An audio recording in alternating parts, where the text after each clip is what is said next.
Chat letter में क्या है ईशा मैम? ईशा का चेहरा गुस्से से तमतमा रहा था और आंखों में आंसू भरे हुए थे। अर्जुन ने सफाई देने की कोशिश की। मैम एक बार मेरी बात तो सुनिए। ईशा चीखना चाहती थी, लेकिन उसकी आवाज आंसुओं के कारण गले में ही अटक गई। उसने दांत पीसते हुए कहा, मुझे कुछ भी नहीं सुनना है, तुम चलो यहाँ से। अर्जुन से अब रहा नहीं गया। वह ईशा के पास गया और उसके दोनों कंधे पकड़ लिए। ईशा घबराकर चुप हो गई। अर्जुन उसके इतने करीब खड़ा था और उसकी आंखों में आंखें डालकर देख रहा था। ईशा की धड़कन बढ़ गई और सांस जैसे रुकने लगी। ईशा के कंधों को जोर से जकड़ते हुए अर्जुन धीमी लेकिन कड़क आवाज में बोला, ईशा मैम, रोबिन ने आपके शरीर में एक ड्रग इंजेक्ट की थी और आपको मेहरौली के अपने फ्लैट में लेकर चला गया था। मैं वहां से आपको लेकर आया। आपको डॉक्टर की जरूरत थी, लेकिन उस वक्त आप इस हालत में नहीं थी कि खैर, इसीलिए मैं आपको यहाँ ले आया और फिर आप गहरी नींद में सो गईं। इतना कहकर अर्जुन ने ईशा के कंधे छोड़ दिए और कमरे से बाहर निकल गया। ईशा धम्म से बिस्तर पर बैठ गई। उसने दोनों हाथों से अपना सिर थाम लिया और कल रात की बातें याद करने लगी। धीरे धीरे उसे कुछ याद आने लगा। मैं वॉशरूम गई थी और वहां उस लड़की ने मुझे एक इंजेक्शन दिया था। फिर आगे की बात याद करके ईशा सिहर उठी। ओह गॉड, मैं कितनी बड़ी मुसीबत में थी।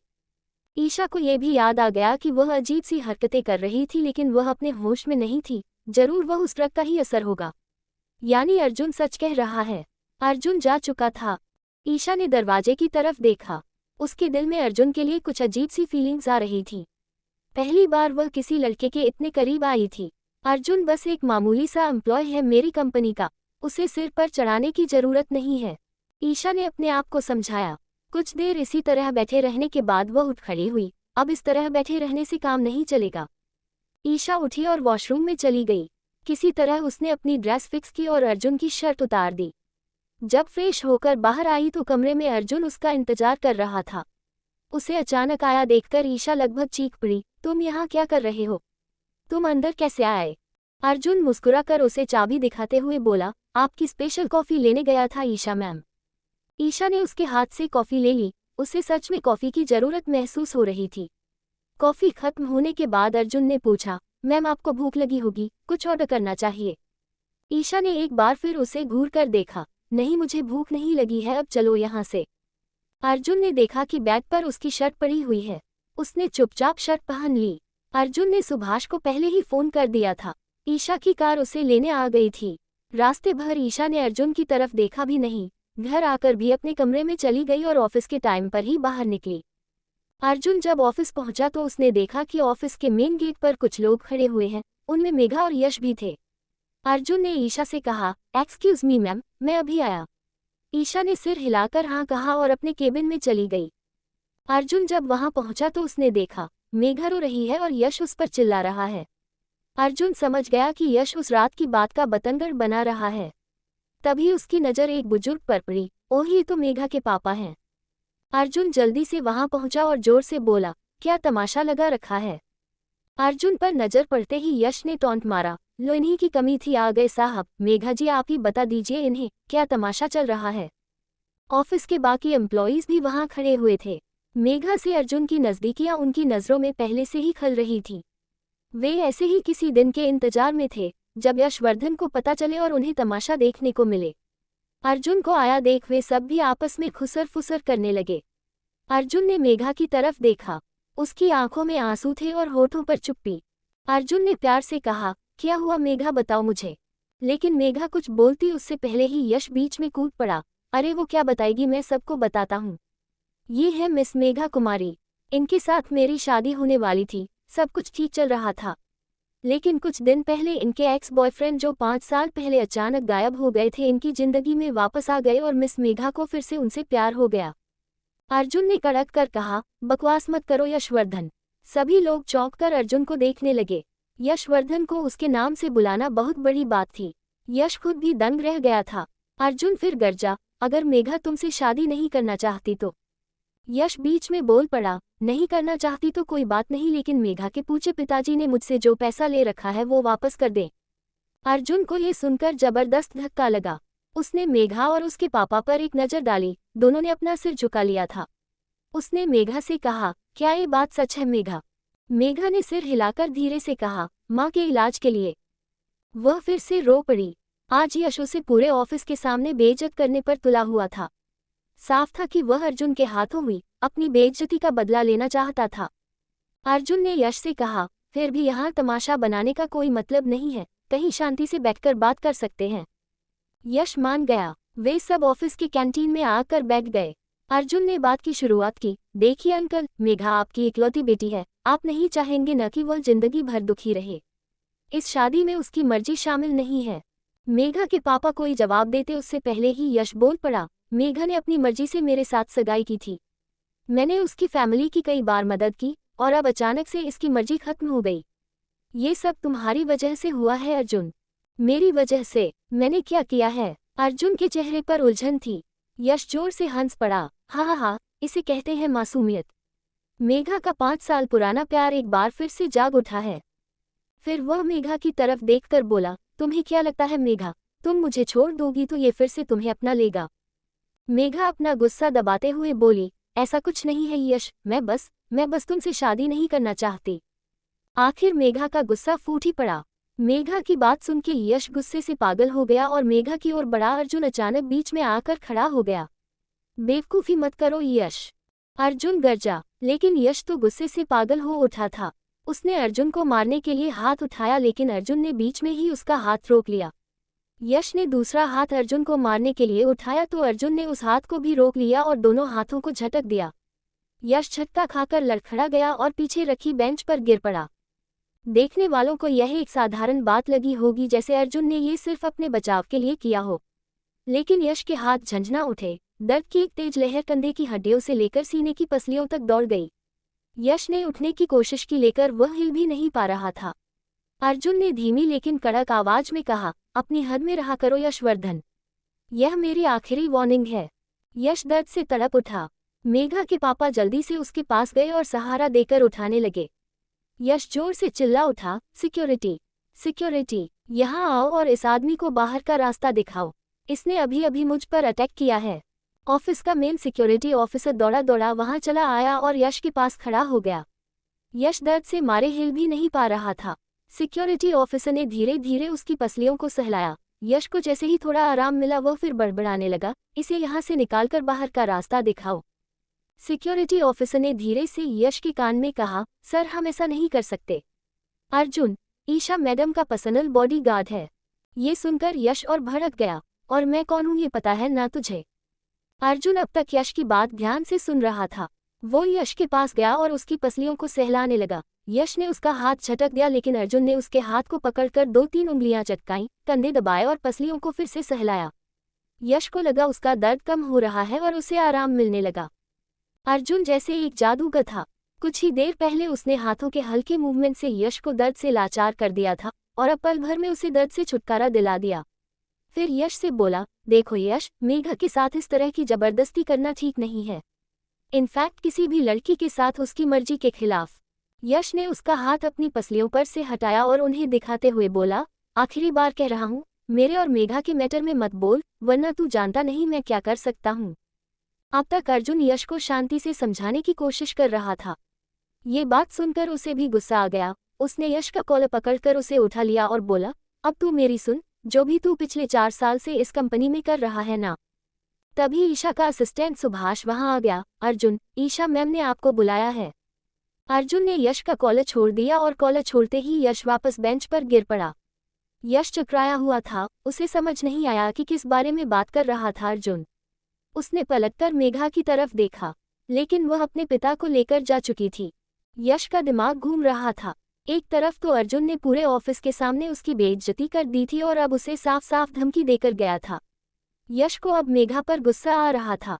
वह समझ गया कि हो ना हो, मेघा ने ही उसकी पूरी सच्चाई अर्जुन को बताई है। अब मैं क्या करूं, कहीं अर्जुन ने ईशा मैम को कुछ बता तो नहीं दिया। यश का दिमाग काम नहीं कर रहा था। फिर भी वह उठा और अपने कपड़े ठीक करके अपने केबिन में चला गया।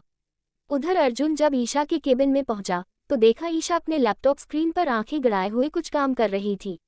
देखे बिना ही ईशा ने उसके हाथ में एक लिफाफा थमा दिया। अर्जुन ने लिफाफा खोलते हुए पूछा, ये क्या है मैम?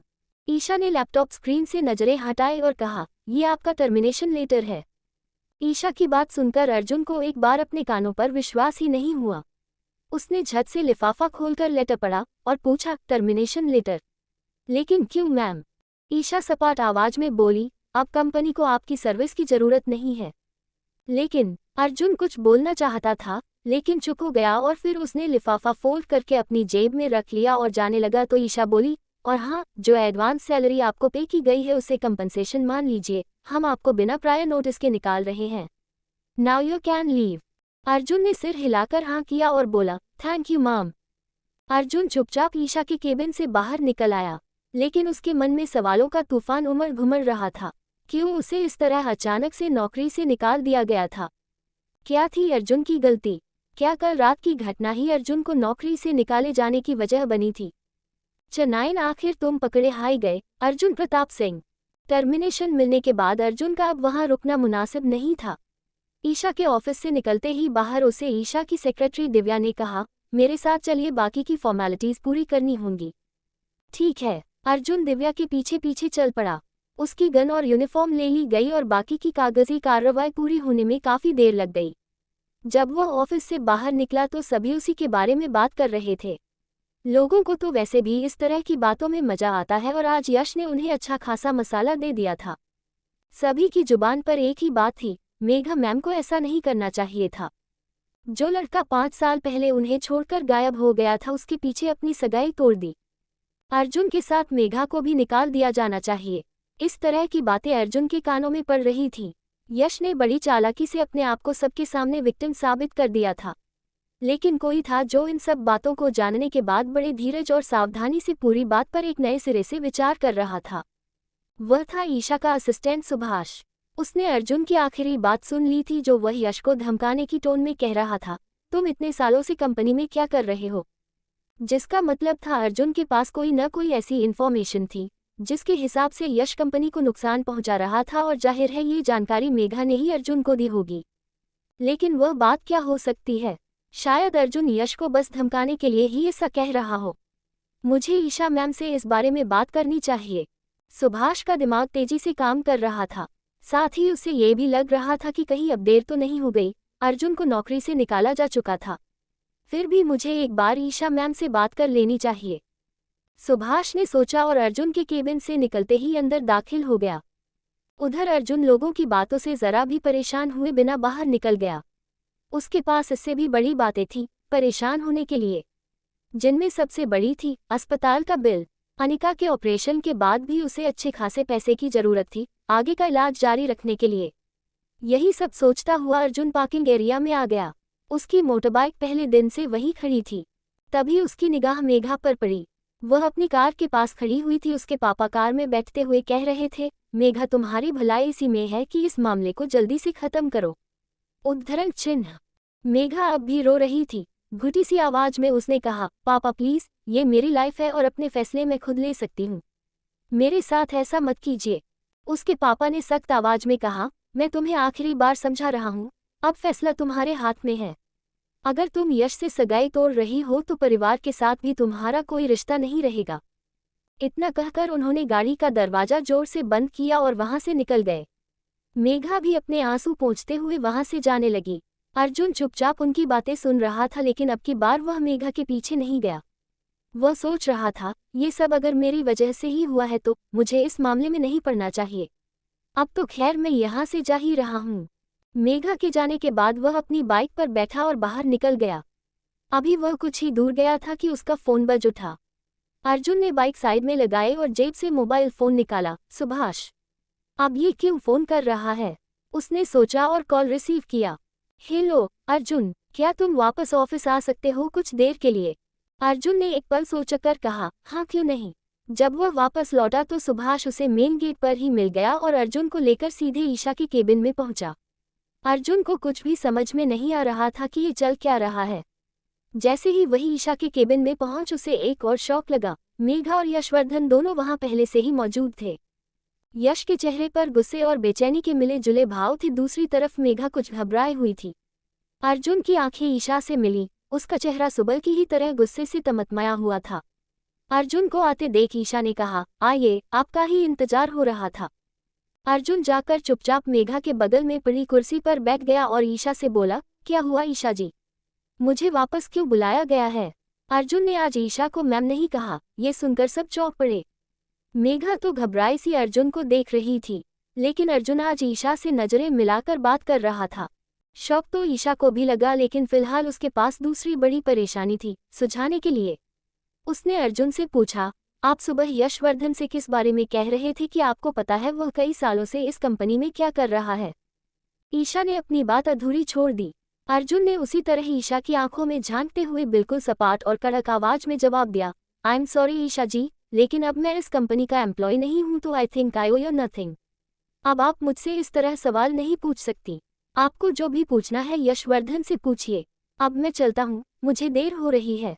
अर्जुन का जवाब सुनकर ईशा दंग रह गई। फिर खुद को संभालते हुए बोली, लेकिन ये बात आपको फायर किए जाने से पहले की है और आपको जवाब देना ही होगा। अर्जुन ने मेघा की तरफ देखा, वह अब भी घबराई हुई थी। फिर उसे सुबह पार्किंग एरिया वाली बात याद आ गई। अर्जुन ने 2 मिनट सोचा, अगर आज यश का सच सबके सामने आ गया तो कम से कम मेघा की जिंदगी बच जाएगी। उसे यश से जबरदस्ती शादी नहीं करनी पड़ेगी। अर्जुन ने ईशा से कहा, यशवर्धन ने कंपनी से जुड़ी हुई कुछ बहुत जरूरी इन्फॉर्मेशन किसी को बेची है, मैं बस इतना ही बता सकता हूँ। अब ये इन्फॉर्मेशन कौन सी है और किसे बेची है ये पता लगाना आपका काम है। अर्जुन की बात खत्म होते ही कमरे में सन्नाटा छा गया। यशवर्धन की आंखें बाहर को निकल आईं और उसके चेहरे पर कालापन छा गया। ईशा को जैसे गहरा सदमा लगा था और वह आगे कुछ पूछ ही नहीं पा रही थी, या शायद वह अर्जुन की बात ठीक से समझ नहीं पाई। उसने फिर पूछा, आपको पता है आप क्या कह रहे हैं अर्जुन? यह एक बहुत बड़ा इल्जाम है। यश बीच में ही बोल पड़ा, ये बस मुझसे बदला लेना चाहता है, इसलिए बकवास कर रहा है। ईशा मैम, ये आदमी पागल है। अर्जुन हंस पड़ा, किस बात का बदला यशवर्धन जी? वो जो मैंने आपको सबक सिखाया था और आप ठीक से जवाब भी नहीं दे पाए थे। अर्जुन के ताने से यश जल भून गया। जब वह अर्जुन को चुप नहीं करा पाया तो मेघा पर उबल पड़ा, ये सब तुम्हारा क्या धरा है? तुम्ही ने इसे उल्टी सीधी पट्टी पढ़ाई है। मैं तुम्हें जिंदा नहीं छोड़ूंगा मेघा। यश फिर से मेघा के ऊपर झपटा, लेकिन अर्जुन ने बीच में ही उसका हाथ रोक लिया। Easy man, calm down. Megha की तरफ आंख उठाकर देखने की कोशिश भी मत करना आज के बाद तुम। अर्जुन ने यश को धक्का देकर वापस उसकी कुर्सी पर गिरा दिया और ईशा से कहा, यशवर्धन की झल्लाहट ही उसके गुनाह का सबूत है। अब आप इन्वेस्टिगेशन करवा सकती हैं। अभी दूध का दूध और पानी का पानी हो जाएगा। ईशा जी, आज सुबह जब मैं आपके, मेरा मतलब कॉफी हाउस में, मैंने इसे 2 लोगों से बात करते देखा था। मेघा को तो इस बारे में कुछ भी पता नहीं है। अर्जुन ने बड़ी चालाकी से सुबह ईशा के साथ होने वाली बात अधूरी छोड़ दी। वह नहीं चाहता था कि वहां मौजूद लोगों में से किसी को कल रात के बारे में पता चले। ईशा ने अपने दोनों हाथ जोर से टेबल पर मारते हुए कहा, यशवर्धन, अब भी तुम्हारे पास समय है। सब कुछ सच सच बता दो। अगर मैंने इन्वेस्टिगेशन करवाए और तुम गिल्टी पाए गए तो सीधा जेल जाओगे। ईशा की आवाज गुस्से से कांप रही थी। उसकी एक ही घुड़की में यश ने सब कुछ उगल दिया। मैंने प्रोडक्शन से जुड़ी कुछ जानकारी हमारी कंपटीटर कंपनीज को। इससे आगे वो कुछ बोलता उससे पहले अर्जुन ने पूछा, और?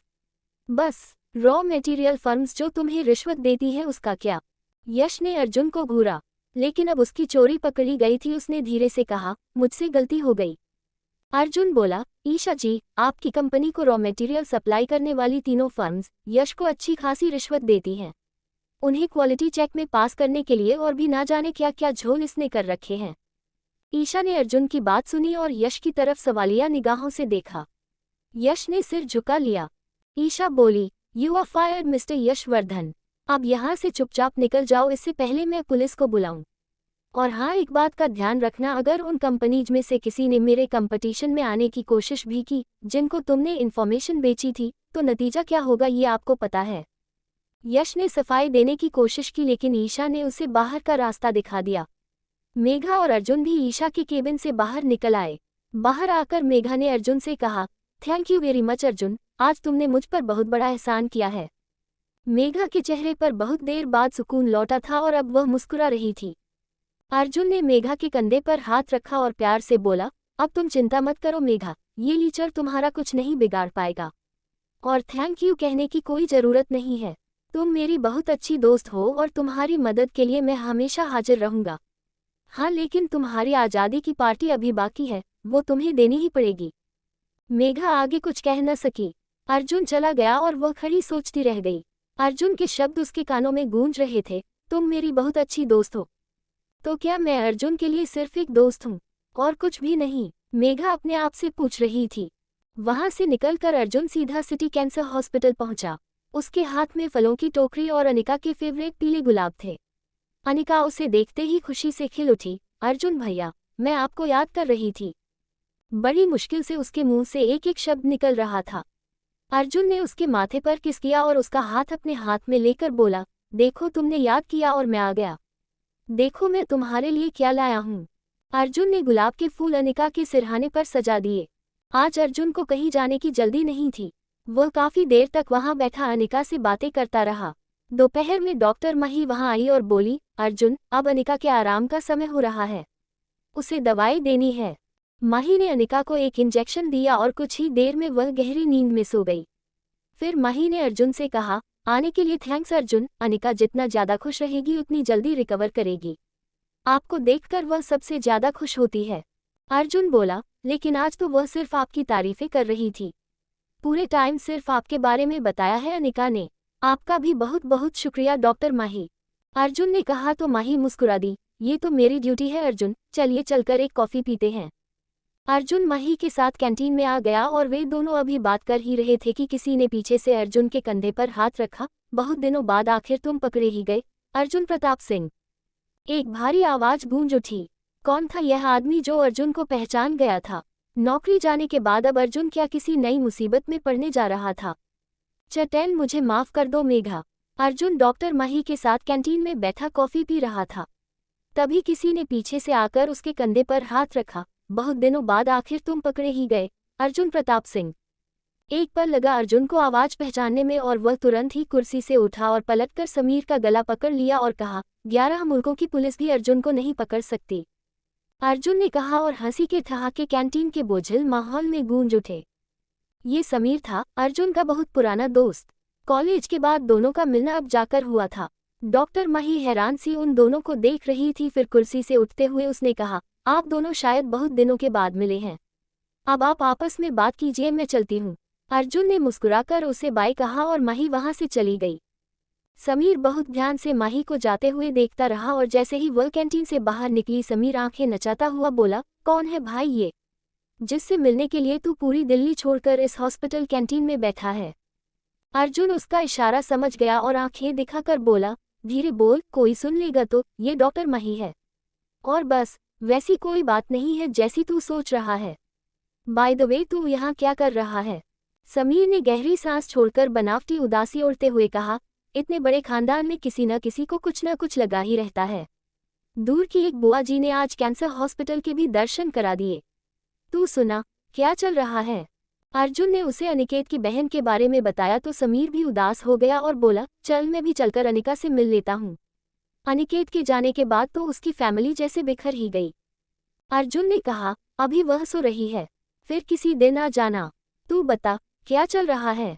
शादी वादी की या नहीं? अर्जुन के मुंह से शादी की बात सुनते ही समीर उदास हो गया।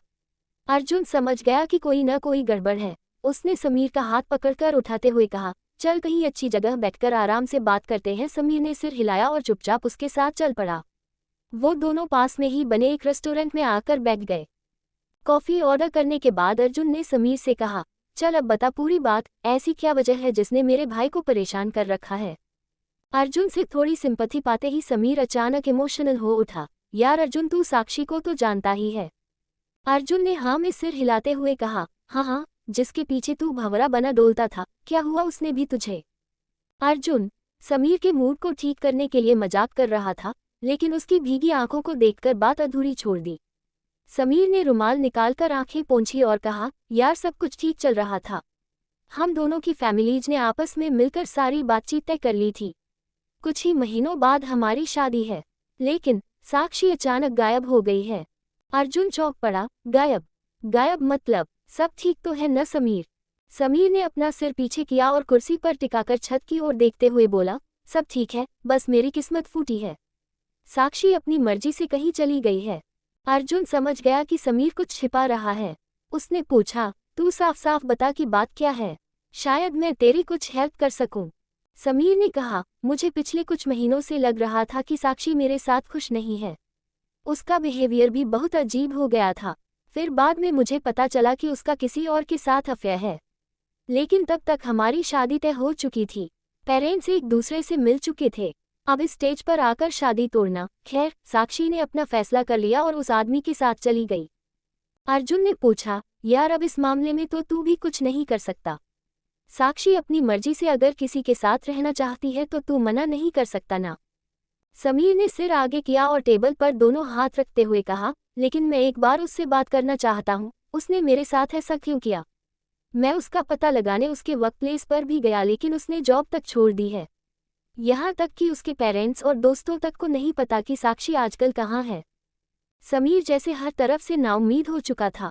अर्जुन ने उसका हाथ थपथपाते हुए कहा, अब तू टेंशन मत ले, हम आज ही उसका पता लगा लेंगे। वैसे वो कहाँ काम करती थी? समीर बोला, लॉर्ड्स रिजॉर्ट में। साक्षी वहाँ असिस्टेंट मैनेजर की पोस्ट पर थी। अर्जुन ने कुछ देर सोचकर कहा, ठीक है, हम जल्द ही लॉर्ड्स रिजॉर्ट चलेंगे। अब तू एकदम टेंशन मत ले। लेकिन समीर गहरे स्ट्रेस में था। उसकी टेंशन कम होने का नाम ही नहीं ले रही थी। अर्जुन ये तो नहीं समझ सकता था कि समीर पर क्या गुजर रही होगी, लेकिन वह फिलहाल उसे चीयर अप करना चाहता था। तभी अर्जुन के दिमाग में एक आइडिया आया। उसने समीर से कहा, चलो अपने अड्डे पर चलते हैं आज शाम को, जहां हम कॉलेज के टाइम पर जाया करते थे। ये सुनकर समीर की आंखों में चमक आ गई। वह बोला, हाँ यार चल, बहुत दिन हो गए भाव के ढाबे पर गए। आज की पार्टी मेरी तरफ से। अर्जुन बोला, नहीं, आधी आधी, कॉलेज की तरह। समीर मुस्कुरा दिया, ओके डन। वो भी क्या दिन थे यार। समीर उन दिनों की याद में खो गया और उसे एक बार फिर साक्षी की याद आ गई। लेकिन उसने खुद पर काबू किया और अर्जुन से शाम को मिलने का वादा करके वहां से चला गया। उसी शाम अर्जुन और समीर भाव के ढाबे पर पहुंच गए। सड़क पर ट्रैफिक का शोर था और तेज रोशनी के कारण वक्त का पता ही नहीं चल रहा था। भाव के ढाबे पर काम करने वाले लड़के उन दोनों को ही देख रहे थे। एक ने भाव से जाकर कहा, ये दोनों पिछले 4 घंटे से पी रहे हैं, अगर बेकाबू हो गए तो कौन संभालेगा? भाव ने एक नज़र अर्जुन और समीर पर डाली और हंसते हुए बोला, आज कई सालों बाद आए हैं ना, तो पूरी कसर निकालेंगे। तुम चिंता मत करो, इनको संभालना मुझे आता है। टेबल के आसपास शराब की बोतलें बिखरी पड़ी थीं। दोनों कॉलेज के दिनों की बातें कर रहे थे। नशे की वजह से समीर और ज़्यादा इमोशनल हो गया और एक बार फिर से अपनी कहानी सुनाने लगा। मैं क्या करूं भाई, मैं उसे इतना प्यार करता था, फिर भी वो मुझे छोड़कर चली गई। ऐसा कोई करता है क्या? उसका दिल पत्थर का बना है मेरे भाई। कहते कहते समीर रोने लगा। अर्जुन उसे समझाते हुए बोला, ऐसा नहीं है, तू टेंशन मत ले, हम उसे ढूंढ लेंगे, उसे समझाएंगे। भाई मेरा दिल रो रहा है, समीर ने कहा और टेबल पर सिर रख के रोने लगा। अर्जुन उसका सर थपथपाते हुए बोला, ऐसे नहीं रोते मेरे भाई। समीर और ज्यादा रोने लगा। पहले का टाइम ठीक था जब हम कॉलेज में थे। समीर बोले ही जा रहा था और थोड़ी देर बाद टेबल पर ही सिर रख कर सो गया। अर्जुन उठकर वॉशरूम की तरफ जाने लगा, लेकिन नशे के कारण लड़खड़ा कर गिरने लगा तो एक वेटर ने जल्दी से आकर उसे संभाल लिया। कुछ देर बाद अर्जुन के फोन की घंटी बजी। फोन टेबल पर ही रखा हुआ था। समीर गहरी नींद में था और अर्जुन वॉशरूम गया हुआ था। भाव ने आकर देखा तो मेघा का कॉल था। अर्जुन अपने दोस्तों के साथ यहाँ पहले भी आता रहता था, इसलिए भाव उसके ज्यादातर दोस्तों को पहचानता था। मेघा का फोन देखकर उसने झट से उठा लिया। हेलो, एक मीठी आवाज सुनाई दी। हाँ मेघा बिटिया, अर्जुन यहाँ ढाबे पर है, भाव ने कहा। लेकिन भाव की आवाज सुनकर मेघा चौंक पड़ी। आप कौन? अर्जुन कहाँ है? उसका फोन आपके पास। मेघा की आवाज में घबराहट थी। भाव ने उसे समझाया, घबराओ मत बिटिया, मैं बोल रहा हूँ रामकिशन भाव। अर्जुन और समीर यहीं पर है, लेकिन यहाँ से वापस जाने की हालत में नहीं है। मेघा अब तक भाव को पहचान गई थी। उसने कहा, ओह नमस्ते भाव, आपका बहुत बहुत शुक्रिया। थोड़ी देर आप उन्हें रोककर रखिए, मैं अभी आती हूँ। 15 मिनट बीते होंगे कि मेघा खुद गाड़ी ड्राइव करके भाव के ढाबे पर आ गई। अर्जुन और समीर दोनों वहीं टेबल पर लुढ़के पड़े थे। दोनों में से कोई भी अपने पैरों पर खड़े होने की हालत में नहीं था। उसने बिल चुकाया, फिर भाव और वेटर्स की मदद से दोनों को कार में बिठाया और अपने घर ले आई। वहां भी उसे उन दोनों को अपने फ्लैट तक पहुंचाने के लिए बिल्डिंग के वॉचमैन की मदद लेनी पड़ी। समीर भीतर आते ही सोफे पर सो गया।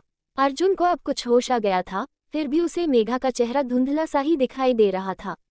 जैसे ही मेघा ने उसे बेड पर बिठाया और उसके जूते निकालने लगी, अर्जुन ने उसका हाथ पकड़कर अपनी तरफ खींच लिया और कहने लगा, मेघा, तुम मेघा हो ना, मुझे माफ कर दो। मैंने तुम्हारे साथ बहुत बुरा किया है। कहते कहते अर्जुन ने मेघा को गले से लगा लिया। मेघा ने उसके बाल सहलाते हुए कहा, कोई बात नहीं अर्जुन, अब तो तुम वापस आ गए हो ना। मुझे भरोसा है अब तुम सब कुछ ठीक कर दोगे। अर्जुन ने मेघा को और कसकर जकड़ लिया और उसके कंधे पर सिर रखकर ही सोने लगा। मेघा अपने आप को उसकी पकड़ से छुड़ा ही नहीं पा रही थी। फिर भी उसने किसी तरह अर्जुन का हाथ अपनी कमर से हटाया और उसे आराम से सुला दिया और खुद पास में पड़े काउच पर सो गई। सुबह जल्दी उठना अर्जुन की आदत रही है। भले ही बीती रात वह गहरे नशे में था, लेकिन उसकी आंख हमेशा की तरह सुबह 5 बजे ही खुल गई। आंख खुलते ही उसने अपने आप को एक अनजान जगह पर पाया। वह उठकर बैठ गया। तभी भौहों के बीच दर्द की एक तेज लहर उठी और अर्जुन ने अपने आप को कोसते हुए कहा, कल रात कुछ ज्यादा ही पी ली। कमरे में हल्का अंधेरा था। अचानक उसकी नज़र सामने काउच पर सोई हुई एक लड़की पर पड़ी और उसे सब याद आ गया। ओह, ये तो मेघा का घर है, लेकिन मैं यहाँ कैसे पहुंचा? उसने अपने दिमाग पर जोर डाला तो याद आया कल रात मेघा ही उसे लेकर आई थी और वो उसके गले लगकर सो गया था। अर्जुन ने अपना माथा पीट लिया। ये क्या कर दिया तूने? तू मेघा के लिए रोज नई मुसीबत खड़ी कर रहा है। अर्जुन चुपके से उठा, अपने कपड़े ठीक किए और जूते पहन लिए, लेकिन वह जैसे ही बाहर निकला उसकी नज़र सोफे पर सोए हुए समीर पर पड़ी। समीर भी इधर ही है। अर्जुन को एकदम से समझ में ही नहीं आया कि अब क्या किया जाए। वह अकेला तो चुपचाप निकल जाने की फिराक में था, लेकिन अब उसे इंतजार करना पड़ा और सुबह मेघा के उठने के बाद ही दोनों वहां से जा सके। सबसे पहले ढाबे पर जाकर अर्जुन ने अपनी बाइक उठाई और समीर को उसके घर छोड़ा और दोनों ने कसम खाई कि आज के बाद इतनी नहीं पिएंगे कि होश ही न रहे। फिर दोनों ठहाका मारकर हंस पड़े। ऐसी कस्में ना जाने कितनी बार खाए और तोड़ी गई थी। अर्जुन जब वापस आने लगा तो समीर ने अर्जुन से कहा, अब तू अपना वादा मत भूलना, हमें लॉर्ड्स रिजॉर्ट जाना है। अर्जुन ने कुछ सोचकर कहा, तो भले काम की देरी क्यों करनी, तू नहा धोकर फ्रेश हो जा। मैं भी शक्ल सुधार के आता हूँ, आज ही हम वहाँ चलते हैं। अर्जुन ने समीर के साथ लॉर्ड्स रिजॉर्ट जाने की योजना तो बना ली थी, लेकिन ये काम इतना भी आसान नहीं था जितना वो सोच रहा था। लेकिन अर्जुन तो अर्जुन है, हार मानना तो उसने सीखा ही नहीं। फिर ये तो उसके दोस्त के दिल का मामला है। लेकिन साक्षी के गायब हो जाने की असली वजह क्या थी? क्या समीर साक्षी को मनाकर वापस ला पाएगा? 11 बोलो, कितना रुपया चाहिए? कहाँ है साक्षी? Lord's resort. अर्जुन ने सोचा था ये जगह भी दिल्ली के बाहर बने दूसरे रिजॉर्ट्स या होटल्स जैसी होगी, जो एक्सप्रेसवे पर सफर करने वाले मुसाफिरों को ध्यान में रखकर बनाई जाती है। लेकिन जब शाम को वह समीर के साथ लॉर्ड्स रिजॉर्ट पहुंचा तो उसे लगा जैसे वह किसी दूसरी ही दुनिया में आ गया है। उसने समीर से कहा, भाई ये जगह सच में अपनी दिल्ली में ही है।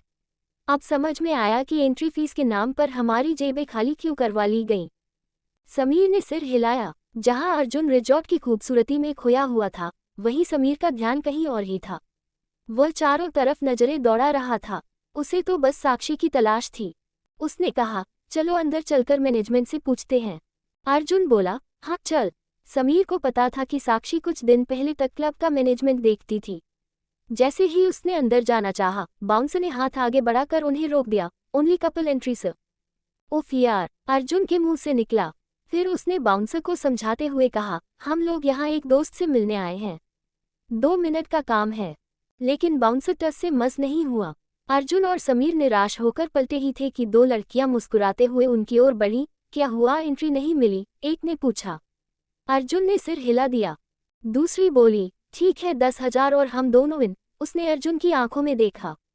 अर्जुन को अचानक समझ में ही नहीं आया कि क्या बोले। इन 5 सालों में दुनिया कितनी बदल चुकी है। ये लड़कियां सज-धज कर क्लब के बाहर खड़ी हुई थीं, उन दोनों की ही तरह कपल एंट्री के जाल में फंसी।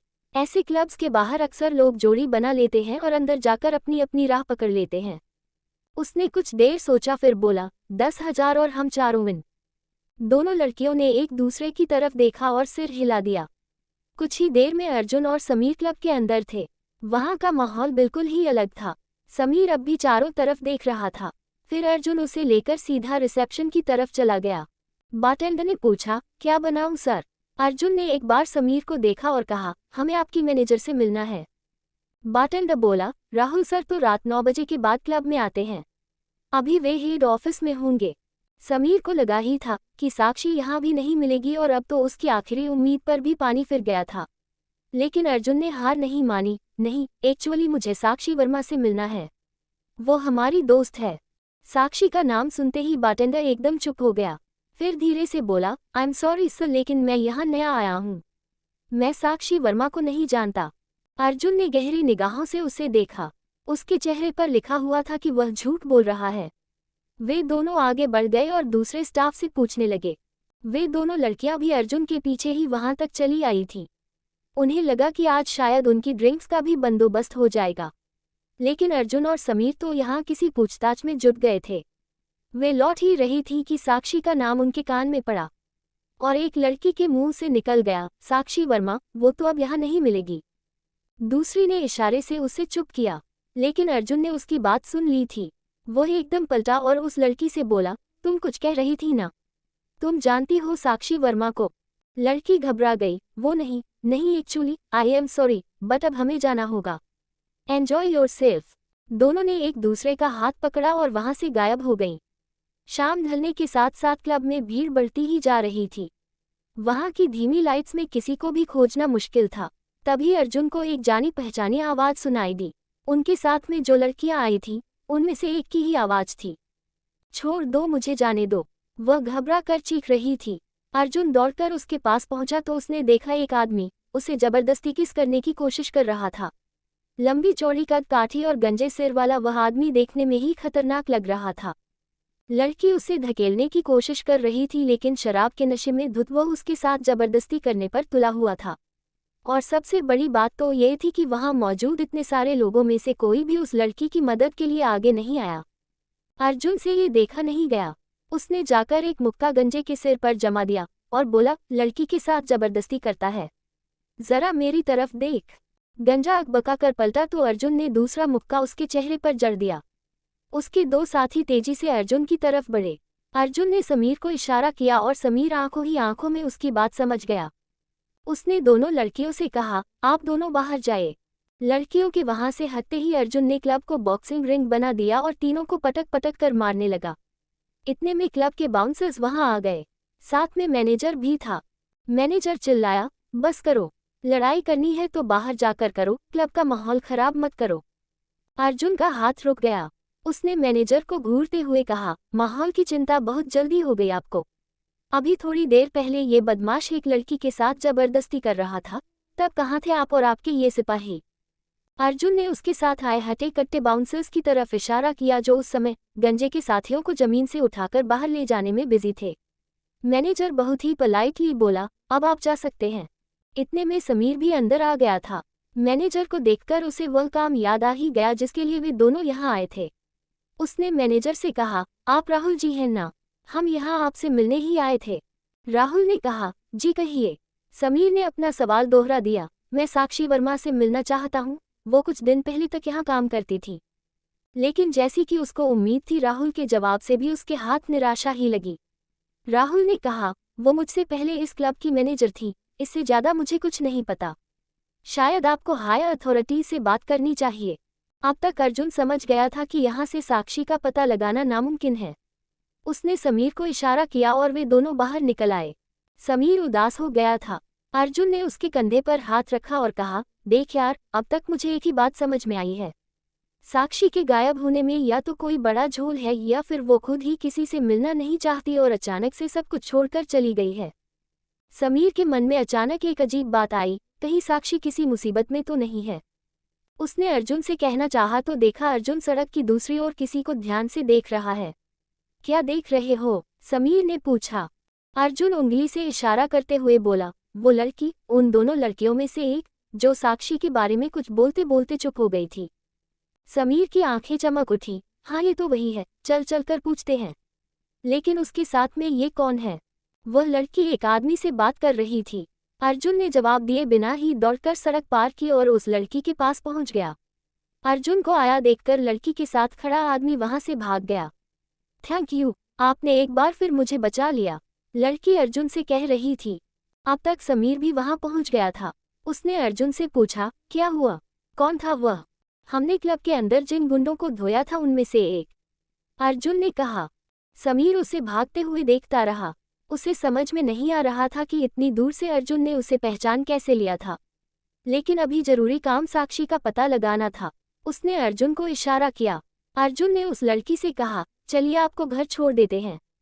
लड़की बोली, नहीं शुक्रिया, मैं चली जाऊंगी। समीर के पास इतना सब्र नहीं बचा था कि वह जान पहचान बढ़ाने में वक्त बर्बाद करे। वह बीच में ही बोल पड़ा, देखिए मुझे आपसे कुछ जरूरी बात करनी है। अगर आप मेरी थोड़ी सी मदद कर देंगी तो मुझ पर बहुत बड़ा एहसान होगा। लड़की ने अर्जुन पर एक नज़र डाली। अर्जुन ने एक गहरी सांस छोड़ी। वह समझ गया था कि लड़की साक्षी के बारे में कुछ भी बताने में हिचक रही है, इसीलिए जान पहचान बढ़ाकर उसे कंफर्टेबल करना चाह रहा था। लेकिन समीर बीच में ही कूद पड़ा। पर शायद लड़की उन दोनों से बहुत इम्प्रेस हो चुकी थी। उसने कहा, चलिए कहीं बैठकर बात करते हैं। अर्जुन और समीर उसके साथ पास ही एक कैफे में आकर बैठ गए। समीर अब भी लड़की की तरफ सवालिया नज़रों से देख रहा था, लेकिन अर्जुन को कोई जल्दबाजी नहीं थी। वह उसे डराना नहीं चाहता था और उसे ये भी पता था कि अगर लड़की का भरोसा जीत लिया जाए तो वो आसानी से बहुत कुछ बता देगी। अर्जुन ने कॉफ़ी ऑर्डर की और लड़की से बोला, मेरा नाम अर्जुन है और ये मेरा दोस्त समीर। एक्चुअली साक्षी के साथ इसकी शादी होने वाली थी कुछ दिन बाद, लेकिन अर्जुन ने बात अधूरी छोड़ दी। वह जानता था कि आगे का जवाब उसे मिल जाएगा। उसने आगे पूछा, बाय द वे तुम उसे कैसे जानती हो? लड़की कुछ झिझकते हुए बोली, मेरा नाम रिया है। वैसे तो मैं अपना असली नाम किसी को नहीं बताती, लेकिन आप लोग सही लग रहे हो। मैं यहाँ काफ़ी समय से आती रही हूँ और साक्षी पहले यहाँ की मैनेजर थी। इतना कहकर रिया चुप हो गई। अर्जुन समझ गया कि कोई न कोई ऐसी बात है जो वह अपने मुंह से कहना नहीं चाहती। इतने में कॉफ़ी आ गई। अर्जुन ने कॉफ़ी मग रिया की ओर बढ़ाते हुए कहा, फिर भी ये जगह ठीक नहीं लगी मुझे, क्या आप कई बार यहाँ आती हैं? अर्जुन अभी तक भूला नहीं था कि रिया ने ही क्लब में एंट्री के लिए पूरे 10,000 उससे वसूले थे। अब रिया को सच बोलना पड़ा। उसने धीरे से कहना शुरू किया, वो कुछ साल पहले मेरे पापा एक एक्सीडेंट में चल बसे। माँ इतनी पढ़ी लिखी नहीं है कि बाहर काम कर सके, तो छोटे भाई बहन को पढ़ाने और घर चलाने के लिए मैं पढ़ाई के साथ कॉल सेंटर में पार्ट टाइम जॉब करती हूँ और छुट्टी के दिन यहाँ क्लब आ जाती हूँ। यहाँ सिर्फ कपल एंट्री अलाउड है, तो कोई न कोई ज़रूरतमंद मिल ही जाता है, जैसे आप लोग। अर्जुन मुस्कुराकर बोला, हम और आपकी वो दोस्त? रिया ने कहा, वो भी मेरी ही तरह हालात की मारी हुई है। समीर से अब रहा नहीं गया, आप लोग कब से यहाँ आ रहे हैं? आई मीन साक्षी के बारे में कुछ बताए। रिया ने एक बार फिर समीर की आंखों में तैरती बेसब्री और बेचैनी को देखा, फिर चारों तरफ निगाह दौड़ाई और धीरे से बोली, मैं जानती हूँ साक्षी वर्मा कहाँ है। अब समीर एकदम बेकाबू हो गया, तो बताओ ना कहाँ है?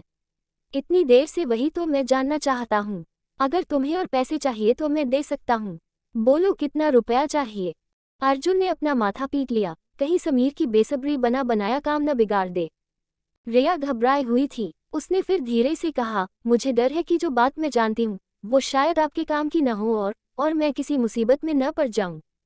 रिया की बात सुनकर अर्जुन को भरोसा हो गया कि हो न हो साक्षी किसी बड़े खतरे में है। कहाँ है साक्षी? क्या अर्जुन और समीर उसे खोजकर सही सलामत वापस ला पाएंगे, या वो सच में अपनी मर्जी से ही कहीं चली गई थी? 12 हमारी शादी होने वाली थी। कैफे में बैठे हुए अर्जुन और समीर साक्षी के बारे में जानने के लिए बेचैन थे, लेकिन रिया अब तक अर्जुन को साक्षी के बारे में बताने से डर रही थी। रिया कह रही थी, मुझे डर है कि जो बात मैं जानती हूँ वो शायद आपके काम की न हो और मैं किसी मुसीबत में न पड़ जाऊं। ये सुनते ही समीर ने इतनी जोर से टेबल पर हाथ मारा कि उसकी कॉफ़ी छलककर टेबल पर फैल गई। समीर जोर से बोला, तुम बस बताओ वो कहाँ है? रिया डर से कांप गई। अर्जुन ने कॉफ़ी साफ करते हुए कहा, घबराओ मत रिया, ये कुछ ज़्यादा ही इमोशनल हो जाता है। और समीर तुम शांति से उसकी पूरी बात तो सुन लो। समीर गुस्से और बेचैनी के मारे बेबस महसूस कर रहा था, लेकिन उसे अर्जुन की बात माननी पड़ी। अर्जुन ने रिया से कहा, मैं तुमसे वादा करता हूँ तुम्हारा नाम नहीं आएगा, तुम भरोसा कर सकती हो। रिया ने थोड़ा डरते हुए कहा, साक्षी आजकल बलविंदर के साथ है। कुछ दिन पहले जब मैं क्लब आई थी तो मैंने उन दोनों को साथ देखा था, फिर सुना कि वे दोनों शादी करने वाले हैं। उसके बाद साक्षी को मैंने कभी क्लब में नहीं देखा। समीर ने भौहें सिकोड़कर पूछा, बलविंदर? कौन है ये बलविंदर? रिया के कुछ कहने से पहले ही अर्जुन ने कहा, ये बलविंदर शेरगंज वाला है ना? रिया ने हाँ में सिर हिला दिया। अर्जुन समझ गया था, रिया जिस बलविंदर से डर रही है वह बलविंदर शेरगंज वाले के अलावा कोई नहीं हो सकता। अर्जुन ने आगे पूछा, क्या तुम्हें इस बारे में और कुछ पता है? नहीं, मैं इससे ज़्यादा कुछ नहीं जानती, बस ये जानती हूँ कि साक्षी अपनी मर्जी से उसके साथ है। वे दोनों साथ में बहुत खुश लग रहे थे, रिया ने बताया। अर्जुन ने समीर की तरफ देखा।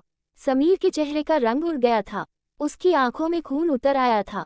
साक्षी उसके साथ इतना बड़ा धोखा कर सकती है, ये समीर ने कभी सपने में भी नहीं सोचा था। क्या नहीं किया था समीर ने उसके लिए। अर्जुन ने जब आगे कुछ नहीं पूछा तो रिया बोली, अब मुझे चलना चाहिए। तभी समीर ने अपनी जेब से 20,000 रुपये निकाले और रिया को देते हुए कहा, ये रख लो, तुम्हारे काम में आएंगे। रिया ने रुपए वापस करते हुए कहा, नहीं समीर जी, मुझे रुपए नहीं चाहिए, मैं तो बस आपकी मदद करना चाहती थी। आप दोनों ने भी तो आज मेरी मदद की थी। लेकिन समीर ने उसे फिर भी पैसे दे दिए। रिया कुछ झिझक रही थी, फिर उसने रुपए रख लिए और वहां से निकल गई। समीर दोनों हाथों से अपना सिर पकड़कर बैठा हुआ था। अर्जुन ने उसके कंधे पर हाथ रखते हुए कहा, मेरे भाई, हम उसे ढूंढ लेंगे, तू चिंता मत कर, लेकिन मेरी बात मान और इस मामले को यहीं खत्म कर दे। अगर वो अपनी मर्जी से उसके साथ गई है तो। समीर ने अर्जुन का हाथ पकड़कर कहा, क्या कमी रखी थी मैंने अर्जुन, क्या नहीं किया मैंने साक्षी के लिए, यहाँ तक कि मैंने आर्मी में जाने का सपना भी छोड़ दिया सिर्फ साक्षी के लिए। मैं उससे जवाब चाहता हूँ। अर्जुन जानता था कि यही समीर की दुखती रग है। अर्जुन की तरह समीर भी आर्मी में जाना चाहता था, बहुत मेहनत से तैयारी भी की थी। फिर अचानक उसने अपना फैसला बदल दिया और कॉर्पोरेट फील्ड में चला गया। अर्जुन कुर्सी से उठ गया और समीर का हाथ पकड़कर उठाते हुए बोला, चल फिर, आज उससे जवाब लेकर ही आएंगे। समीर ने पूछा, लेकिन हम उसे ढूंढेंगे कहाँ? अर्जुन बोला, ढूंढने वाले को तो भगवान भी मिल जाता है, फिर ये तो एक मामूली सा गुंडा है। समीर मुस्कुराकर बोला, यार मामूली तो नहीं है, रिया को देखा था ना कैसे नाम लेने में कांप रही थी। यही कांपने वाले लोग ही गुंडों की ताकत हैं। अब अर्जुन उसे दिखाएगा कि असली ताकत क्या होती है। तू उठ चल अभी। अर्जुन ने समीर को उठाया और वे दोनों वहां से निकल पड़े। समीर आज अपनी कार लेकर आया था और ड्राइव कर रहा था और अर्जुन बैठकर फोन घुमा रहा था। 5 मिनट बाद उसने कहा, पहाड़गंज चल। समीर ने उसकी तरफ देखा, पता मिल गया। वह थोड़ा हैरान था। अर्जुन ने अपनी खास स्माइल दी, हाँ मिल गया। आजकल पहाड़गंज की एक लावारिस बिल्डिंग को अपना अड्डा बना रखा है। आधे घंटे बाद समीर और अर्जुन उस बिल्डिंग के सामने खड़े थे। पहाड़गंज के भीड़ भरे बाजार में ये 5 मंजिला इमारत सालों से गुमनामी में खड़ी हुई थी। बिल्डर पर अवैध निर्माण का केस चल रहा था और उसी ने बलविंदर को ये बिल्डिंग सौंप दी थी, जहां से अब वह अपने कई गैरकानूनी धंधे चलाता था। दिल्ली में इन दिनों एक्टिव बहुत से गैंग्स की तरह बलविंदर का भी एक गैंग था। इस गैंग के मेंबर्स भी बलविंदर की ही तरह गैरकानूनी कामों में लगे हुए थे। समीर ने गाड़ी पार्क की और दोनों एक साथ उस बिल्डिंग में घुस गए। नीचे की मंजिल एकदम बुरी हालत में थी। जब वहां कोई नहीं दिखा तो दोनों ऊपर की तरफ बढ़े। सीढ़ियों की हालत भी पहली मंजिल की तरह खराब थी, टूटी फूटी और अंधेरी। सीढ़ियां चढ़ते हुए अर्जुन एक आदमी से टकरा गया। हट्टा कट्टा सा वह आदमी देखने में ही गुंडा लग रहा था। उसके हाथ से एक बैग छूटकर नीचे गिरा। वह आदमी चीखा, ए दिखता नहीं है, अंधा है क्या? समीर ने मोबाइल की टॉर्च जलाकर रोशनी कर दी। अर्जुन ने बैग उठाकर देते हुए कहा, भाई कहाँ है? क्यों बताऊं, कौन है तू? उस आदमी ने अर्जुन को धक्का देते हुए कहा। अर्जुन की कद काठी देखकर उसे लगा कि वह कोई पुलिस वाला है। अर्जुन ने बहुत ही रिस्पेक्ट के साथ कहा, अरे भाई, हम तो सिर्फ बलविंदर भाई से मिलने आए हैं। उनसे एक छोटा सा काम है, हम भी आपकी ही तरह उनके बंदे हैं। उस आदमी ने अपनी आस्तीन मोड़ी और कलाई पर एक टैटू दिखाते हुए कहा, ये होते हैं भाई के बंदे, अब तू बता तू कौन है? उसके हाथ पर शेर के मुंह का एक टैटू बना हुआ था। ये जानकारी अर्जुन ने नोट कर ली। लोकल गैंग्स के मेंबर अक्सर ऐसे टैटू बनवाते थे जिससे उनकी यूनिटी और पहचान साबित हो सके। अर्जुन ने उसकी कलाई पकड़कर मोड़ दी। बैग एक बार फिर नीच गिर गया। पहाड़ जैसी कद काठी वाला वह आदमी कलाई मुड़ते ही दर्द से चीख पड़ा। तुझे समझ में नहीं आता, जब मैंने कहा हम भाई के ही लोग हैं, यूं मान ले जैसे पुलिस के अंडरकवर एजेंट्स होते हैं ना, बिल्कुल वैसे ही। और ये पैसा तू इस वक्त कहाँ लेकर जा रहा है, हमें ये भी पता है। अर्जुन ने उसकी जेब पर हाथ मारा, जिसमें कुछ गड्डियां रखी हुई थीं। ये सुनते ही वह आदमी थोड़ा घबरा गया और बोला, भाई इस समय सबसे ऊपरी फ्लोर पर हैं, अपनी नई गर्लफ्रेंड को बिलियर्ड सिखा रहे हैं। उसने अपनी जेब पर हाथ रख लिया। अर्जुन ने उसकी कलाई छोड़ दी। वह कलाई सहलाता हुआ वहां से भाग गया। अर्जुन ने कहा, अब तुम्हारे किसी साथी को कॉल करके ये भी बता दो कि हम लोग आए हैं, चांदनी चौक की डील के बारे में बात करने आए हैं। अर्जुन ने एक और ब्लफ खेला। उस आदमी ने एक नज़र अर्जुन को ऊपर से नीचे देखा, फिर अपना मोबाइल फ़ोन निकालकर किसी को कॉल करके कहा, चांदनी चौक वाले बंदे आ रहे हैं भाई से मिलने। समीर ने धीरे से पूछा, उसने इतनी आसानी से सब उगल दिया? ये कैसे किया? अर्जुन बोला, जब मेरी उससे टक्कर हुई उसने हाथ में पकड़ा हुआ बैग गिर जाने दिया लेकिन जेब पर से हाथ नहीं हटाया। और जब मैंने रुपयों के बारे में बात की तब उसका हाथ अपनी जेब पर कस गया। मतलब ये अपने मालिक के रुपयों के साथ कोई झोल कर रहा है। खैर जाने दो, हमारा काम तो हो गया। चलो चलकर बलविंदर से मिलते हैं, समीर ने कहा और दोनों सीढ़ियां चढ़कर 5वें फ्लोर पर पहुंच गए। बाहर एक बड़ा सा हॉल था और आसपास बहुत से कमरे। इस फ्लोर की हालत बाकी के मुकाबले बहुत अच्छी थी। हॉल में कुछ सोफे रखे हुए थे और बलविंदर के लोग वहां बैठे हुए थे। अर्जुन ने जाकर उनसे कहा, हम भाई से मिलने आए हैं, जरूरी काम है। 2 आदमी उठे और अर्जुन और समीर की तलाशी ली। फिर एक कमरे की तरफ इशारा करके बोले, उधर चले जाओ। कमरे का दरवाजा खुला हुआ था। अचानक समीर की नज़र पूल टेबल के पास खड़ी साक्षी पर पड़ी और उसे लगा कि उसकी सांस रुक जाएगी। अर्जुन ने भी साक्षी को देखा और समीर के एक्सप्रेशन से वह समझ गया कि वह कैसा महसूस कर रहा होगा, लेकिन इस वक्त वे दोनों कुछ कह नहीं सकते थे। बलविंदर एक मीडियम हाइट का अधेड़ आदमी था, गहरा सांवला रंग और सिर पर छोटे छोटे बाल। वह मन लगाकर साक्षी को बिलियर्ड्स खेलना सिखा रहा था। साक्षी टेबल पर झुकी और बलविंदर ने उसका हाथ थामकर स्टिक को सेट किया। बॉल जैसे ही निशाने पर लगी, साक्षी ने बलविंदर के गले में दोनों बाहें डाल दी और उसके गाल पर किस कर लिया। ये देखकर तो समीर की मुठ्ठियां तन गईं। अर्जुन ने उसका हाथ पकड़ा और धीरे से कहा, शांत रहो समीर, बल्कि मैं कहूँगा तुम एक बार फिर सोच लो। लेकिन समीर ने कोई जवाब नहीं दिया। अर्जुन और समीर जैसे ही कमरे में अंदर जाने के लिए बढ़े, एक आदमी तेज कदम बढ़ाता हुआ कमरे के अंदर चला गया। ओह, ये तो वही है, समीर ने अर्जुन से कहा। अर्जुन भी एकटक उसे ही देख रहा था। ये वही गुंडा था जिसे अभी कुछ घंटे पहले अर्जुन ने क्लब में पीटा था। उसने बलविंदर से अंदर आने की परमिशन मांगी। साक्षी कुछ दूर हटकर खड़ी हो गई और गंजा आदमी बलविंदर के पास जाकर खड़ा हो गया। उसे देखकर बलविंदर बोला, जीतू, तेरी ये हालत किसने की? तेरे चेहरे पर चोट के निशान हैं। गंजा आदमी, जिसका नाम जीतू था, टेबल पर कुछ कागज रखते हुए गुस्से से भरी आवाज में बोला, भाई, इन दोनों ने क्लब में बेवजह मेरे साथ मारपीट की। वे कागज क्लब के सीसीटीवी फुटेज की प्रिंट्स थे। बलविंदर ने ध्यान से उन फोटोज को देखा और पूछा, इन्हीं तो मैं पहली बार देख रहा हूँ। किस गैंग के बंदे हैं ये? उसने कागज वापस टेबल पर पटक दिए। तभी साक्षी की नज़र समीर की फोटो पर पड़ी और उसके चेहरे का रंग उड़ गया। जीतू के जवाब देने से पहले ही समीर और अर्जुन उस कमरे के अंदर आ गए। बलविंदर उन्हें बिना पूछे एकदम से अंदर आते देख बोला, कौन हो तुम लोग और यहाँ क्या कर रहे हो? अरे ये तो वही दोनों हैं जिनकी फोटो तुमने दिखाई थी। वह समीर और अर्जुन को पहचान गया था। जीतू भी जोश में आकर बोला, देखा भाई, इनकी हिम्मत, ये आपको खुली चुनौती देना चाहते हैं, इसलिए मेरे पीछे यहाँ तक चले आए।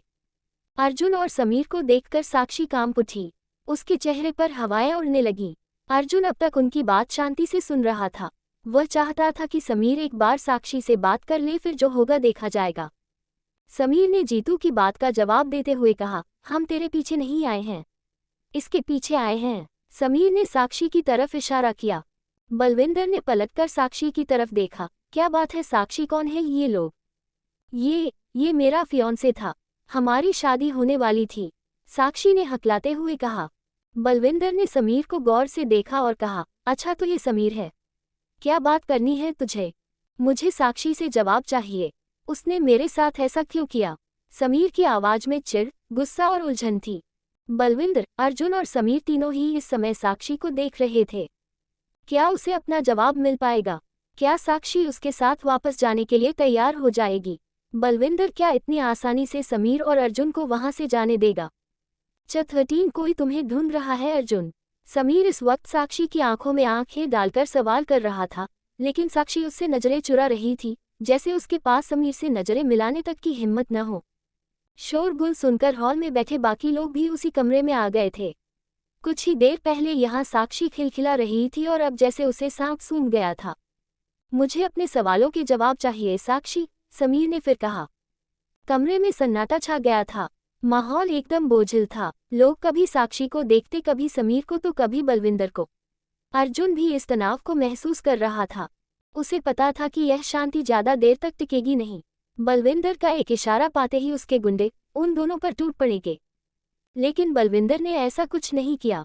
बल्कि वह पीछे हट गया और टेढ़ी स्माइल के साथ बोला, साक्षी, जवाब दो।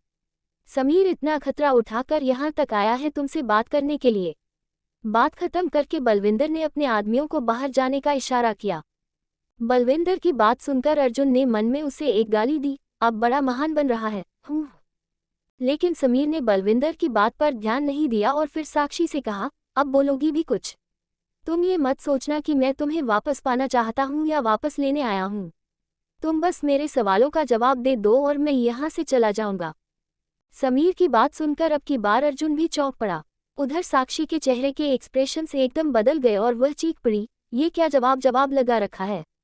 इतनी सी बात समझ में नहीं आती कि अगर कोई लड़की तुम्हें छोड़कर चली गई है तो इसका सीधा सा मतलब है कि वह तुम्हारे साथ रहना नहीं चाहती। और ऐसा भी नहीं है कि मैंने तुम्हें कभी कुछ बताया नहीं। मैंने कई बार तुमसे इस बारे में बात करने की कोशिश की लेकिन तुम तो अपनी ही धुन में मगन रहते थे। बोलते बोलते साक्षी गुस्से से कांपने लगी। साक्षी का गुस्सा देखकर समीर सकपका गया। उसे समझ में नहीं आया कि क्या जवाब दे। 2 पल रुककर उसने सोचा और फिर बोला, क्या कमी थी मेरे प्यार में साक्षी? मुझे बस इसी सवाल का जवाब चाहिए। क्या नहीं किया मैंने तुम्हारे लिए? आर्मी में जाने का सपना तक देखना छोड़ दिया।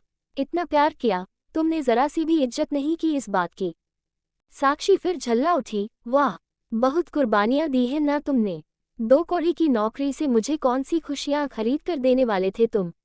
मेरे भी कुछ सपने थे, कुछ अरमान थे। खैर छोड़ो और दफा हो जाओ यहाँ से। मैं बलविंदर के साथ खुश हूँ और इसी के साथ रहना चाहती हूँ। ये बात सुनकर समीर ने अपना आपा खो दिया और वो साक्षी की तरफ बढ़ा ही था कि बलविंदर बीच में आ गया। अरे अरे, उधर कहाँ जा रहा है?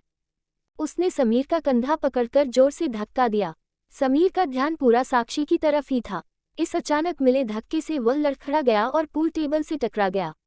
अर्जुन ने एक पल की भी देरी किए बिना समीर को संभाल लिया। चल भाई अब यहाँ से, मुझे लगता है अब तुझे तेरे सारे सवालों के जवाब मिल गए होंगे, अर्जुन ने उसे उठाते हुए कहा। समीर ने चुपचाप सिर हिला दिया। वे दोनों जाने के लिए मुड़े ही थे कि बलविंदर बोल पड़ा, तुझे तो तेरे सवालों के जवाब मिल गए, अब मेरे सवाल का जवाब भी देता जा। बलविंदर के इशारे पर उसके गुंडे अर्जुन और समीर का रास्ता रोककर खड़े हो गए। अर्जुन मुड़ा और बलविंदर से बोला, देख भाई, हमारी तेरे साथ कोई दुश्मनी नहीं है, न ही कोई लेना देना है। जिस काम के लिए आए थे वो पूरा हो गया, अब जाने दे वरना। बलविंदर अब अर्जुन को चिढ़ाने के मूड में था। उसे यह बर्दाश्त नहीं हो रहा था कि उससे आधी उम्र का लड़का उसके सामने खड़ा होकर उससे नजरें मिलाकर बात करे। वरना क्या, इसी से पूछ ले क्लब के बाहर क्या हुआ था? अर्जुन ने जीतू की तरफ देखकर हंसते हुए कहा। अब बलविंदर गुस्साए सांड की तरफ फूंकारने लगा, तेरी इतनी हिम्मत, मेरे अड्डे पर आकर मुझे धमकाएगा? एक तो आते ही यहाँ वकालत शुरू कर दी, न दुआ न सलाम, और अब ये तेवर दिखाएगा। मेरे आदमी पर तूने हाथ उठाया, मेरे अड्डे में मेरी इजाजत के बिना घुसा, मेरी महबूबा की बेइज्जती की, और अब मैं तुझे छोड़ूंगा नहीं। पकड़ कर मारो इन दोनों को जब तक इनकी अकल ठिकाने न आ जाए, उसने अपने गुंडों से कहा। उसके गुंडे तो कब से इसी पल के इंतजार में खड़े थे। वे बलविंदर का इशारा पाते ही अर्जुन की तरफ लपके, लेकिन अर्जुन के माथे पर शिकन तक नहीं आई। अबे यार, एक दिन में 2-2 बार मारपीट करना अच्छा नहीं लगता। इतने में 2 गुंडे उसकी तरफ बढ़े और अगले ही पल वे दोनों कमरे के दूसरे कोने में पड़े कराह रहे थे। बलविंदर आंखें फाड़े देखता रह गया कि यह कब हुआ, यहाँ तक कि समीर भी देख नहीं पाया। अब की बार सारे एक साथ अर्जुन और समीर पर टूट पड़े। अर्जुन तो ट्रेन्ड फाइटर था ही, समीर भी कम नहीं था। वह कॉलेज के दिनों में बॉक्सिंग चैंपियन रह चुका था और अब भी उसकी फिजिकल फिटनेस बहुत अच्छी थी। वह गुंडों को पटक पटक कर धो रहा था। इतने में जीतू ने बिलियर्ड की स्टिक उठाए और अर्जुन के सिर पर तेजी से मारने ही वाला था कि समीर ने उसे हाथ से रोक लिया और उसका हाथ घुमाकर उसे जमीन पर पटक दिया। अर्जुन 2 गुंडों से उलझा हुआ था। उसने दोनों को अलग फेंका और जीतू को दोनों हाथों से ऊपर उठा लिया और जोर से पूल टेबल पर पटक दिया। ऐसे खेलते हैं अर्जुन की स्टाइल में। टेबल चरमरा कर टूट गई। खूब मार खाने के बाद भी बलविंदर के गुंडे हार नहीं मान रहे थे। अब वे सब लड़ते लड़ते बाहर के हॉल में आ गए। जब बलविंदर ने देखा कि अर्जुन और समीर उसके आदमियों पर भारी पड़ रहे हैं तो उसने दूसरा कमरा खोल दिया जिसमें हथियार भरे हुए थे, लंबे लंबे छुरे और हॉकी स्टिक्स। अर्जुन की नज़र जैसे ही इन चीजों पर पड़ी उसने समीर को इशारा किया। समीर ने आंखों ही आंखों में पूछा, क्या? अर्जुन बोला, खिड़की। समीर की आंखें फैल गईं। वे दोनों इस समय 5वें फ्लोर पर थे और यहाँ से कूदने का मतलब था अपनी जान से हाथ धोना। इतने में वे सब हथियार लेकर आ गए थे। अर्जुन ने जल्दी जल्दी 2-3 कुर्सियां उनकी तरफ उछाल दी। उसे कुछ पल का वक्त मिल गया और वो दौड़कर समीर के पास पहुंचा और उसका हाथ पकड़कर बिलियर्ड्स वाले कमरे में बनी खिड़की की तरफ दौड़ लगा दी। आते हुए उसने कमरे का दरवाजा बंद कर दिया। खिड़की बहुत बड़ी थी और उसका शीशा खुला हुआ था। समीर इससे पहले कि कुछ भी सोच पाता अर्जुन ने उसके साथ ही छलांग लगा दी। समीर ने डर के मारे अपनी आंखें बंद कर लीं। उसे लग रहा था कि ये उसकी जिंदगी के कुछ आखिरी सेकंड्स हैं और जल्दी ही उसके शरीर के परखच्चे जमीन पर बिखरे होंगे। लेकिन ऐसा कुछ नहीं हुआ। उसे अपने नीचे प्लास्टिक की थैलियों की सरसराहट महसूस हो रही थी, जिनमें कपड़ों जैसा कुछ भरा हुआ था। उसने झट से अपनी आंखें खोल दी। चल जल्दी से उठ और निकल यहाँ से, अर्जुन ने धीरे से कहा और उसका हाथ पकड़ कर उठाया। समीर उठ खड़ा हुआ और कुछ ही देर में वे पाइप के रास्ते सरसराते हुए नीचे उतर गए और बाजार की भीड़ में खो गए। और कुछ ही देर में वो अपनी कार में थे। समीर कार की स्टीयरिंग व्हील संभाले हुए था और बगल में बैठे अर्जुन ने बियर की बोतल खोल ली थी। दोनों पागलों की तरह हंसे जा रहे थे। बलविंदर हाथ मलता रह गया, बेचारा। क्या गजब धुलाई की है तूने उसके गुंडों की, समीर हंसते हुए बोला। अर्जुन ने बियर का एक घूंट हलक के नीचे उतारा और बोला, लेकिन उसका हथियारों वाला आइडिया बढ़िया था। बड़ी स्टाइल से कमरा खोलकर हथियार फेंक रहा था। बाल बाल बच गए हम लोग। समीर ने एक नज़र अर्जुन की तरफ देखा और पूछा, फिर भी तूने बहुत बड़ा रिस्क उठाया। अगर वहां कपड़ों से भरी थैलियां नहीं होती तो आज हमारा कीमा बन गया होता। अरे ऐसे कैसे बन जाता मेरे भोले भंडारी। तू प्यार में अंधा होकर वहां गया था, लेकिन मेरी आंखें खुली हुई थी। इतनी खतरनाक जगह जाने से पहले क्या तूने आसपास नजर भी नहीं डाली थी? अर्जुन ने कहा तो समीर कुछ समझ नहीं पाया। उसके मुंह से निकला, मतलब तुझे सब कुछ पहले से पता था? उसने बियर के लिए हाथ बढ़ाया तो अर्जुन ने उसके हाथ पर चपत मारते हुए कहा, ड्राइविंग के वक्त नो ड्रिंकिंग। और हाँ, मुझे पहले से पता था कि वहां छत पर कपड़ों से भरी हुई बड़ी बड़ी थैलियां रखी हुई हैं। बलविंदर के अड्डे में घुसने से पहले ही मैंने भागने का प्लान तैयार कर लिया था। इस 5 स्टोरी बिल्डिंग के बगल में जो 2 मंजिला मकान है वो पुराने कपड़ों का धंधा करने वाले किसी व्यापारी का है। शाम होते ही वह पूरा माल थैलियों में भरकर छत पर रख देता होगा। मैंने खिड़की से झांक कर वहां का नज़ारा देख लिया था, जब तू साक्षी के साथ सवाल जवाब में बिजी था। समीर ने उसे सलाम करते हुए कहा, hats off to you my friend. अब बताओ कहाँ चलना है? अर्जुन ने बोतल खत्म करके बैक सीट पर डाल दी और बोला, आज के लिए इतना एडवेंचर काफ़ी है। अब तेरे सारे सवालों के जवाब मिल गए हों तो मुझे मेरे घर पहुंचा दे मेरे भाई। नींद आ रही है। अच्छा पहले कहीं चलकर खाना खा लेते हैं, समीर ने कहा और गाड़ी कनॉट प्लेस की तरफ मोड़ दी। वैसे क्या डिसाइड किया है तूने आगे के लिए? अर्जुन ने पूछा तो समीर बिल्कुल चुप हो गया। फिर कुछ देर बाद बोला, अब एक नई शुरुआत करने का डिसाइड किया है, पिछली सारी बातों पर मिट्टी डाल के। शाबाश मेरे भाई, अर्जुन ने समीर का कंधा थपथपाया। जैसे ही अर्जुन अपने घर पहुंचा उसने सबसे पहले अपना फ़ोन चेक किया, कहीं डॉक्टर माही का कोई मैसेज न आया हो। लेकिन उसका फ़ोन बंद था, बैटरी खत्म हो चुकी थी। अर्जुन ने फ़ोन चार्जिंग पर लगाया और नहाने चला गया। जब वह नहाकर निकला तो फ़ोन बज रहा था। अरे यार, इतनी रात को किसका कॉल होगा? कहीं ये समीर फिर से किसी मुसीबत में तो नहीं पड़ गया? अर्जुन ने सोचा, लेकिन फ़ोन की स्क्रीन पर मेघा का नाम चमक रहा था। इतनी रात को मेघा का कॉल, क्या बात है? कहीं बलविंदर के आदमी मेघा तक तो नहीं पहुंच गए? ये ख्याल दिमाग में आते ही अर्जुन परेशान हो उठा। उसने जल्दी से फ़ोन उठाया। कहाँ हो तुम? दिन भर से तुम्हें कॉल कर रही हूँ, सुबह अचानक गायब ही हो गए तुम दोनों, मेघा शिकायती लहजे में बोली। सब ठीक है ना मेघा? क्या बात है, तुम कॉल क्यों कर रही थी? अर्जुन ने जल्दी जल्दी पूछा। मेघा उसके सवालों से चकरा गई। अरे अरे अरे, ब्रेक लगाओ, सब ठीक है, वैसे तुम क्यों परेशान हो रहे हो? अर्जुन बोला, फिर ठीक है, अब कुछ दिन मुझे फ़ोन मत करना, ठीक है? मेघा को लगा कि शायद कल रात की बात से अर्जुन अब तक शर्मिंदा है और इसी वजह से उसे कॉल करने से मना कर रहा है। ओके, इट्स ऑलराइट, मेघा ने कहा और फ़ोन काट दिया। उसके मन में अजीब सी कश्मकश थी।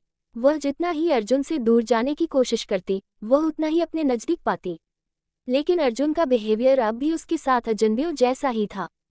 उधर अर्जुन को लगता था कि मेघा और उसके बीच में अब कुछ बचा नहीं है और उसे मेघा से दूर ही रहना चाहिए। इस वजह से शायद वो उसके साथ थोड़ा रूड भी हो जाता था। वैसे भी अर्जुन अभी किसी तरह की रोमांटिक रिलेशनशिप के लिए तैयार नहीं था, ना तो मेघा के साथ न ही किसी और के साथ। फिर भी मेघा के दिल को अर्जुन के इस बर्ताव से चोट तो पहुंचती ही थी। अर्जुन ने फिर से अपना फोन बंद कर लिया और अगले 2 दिन वह कहाँ रहा किसी को पता नहीं था।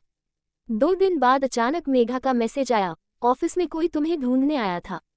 गार्ड्स ने उसे बता दिया कि अब तुम वहां काम नहीं करते तो वह चला गया। ये मैसेज पढ़ते ही अर्जुन का माथा ठनका। कौन हो सकता है ये, जो उसकी खोज करते हुए ऑफिस तक पहुंच गया था? क्या बलविंदर ही अपनी बेइज्जती का बदला लेने के लिए उसे ढूंढ रहा था या कोई और भी अर्जुन के पीछे था?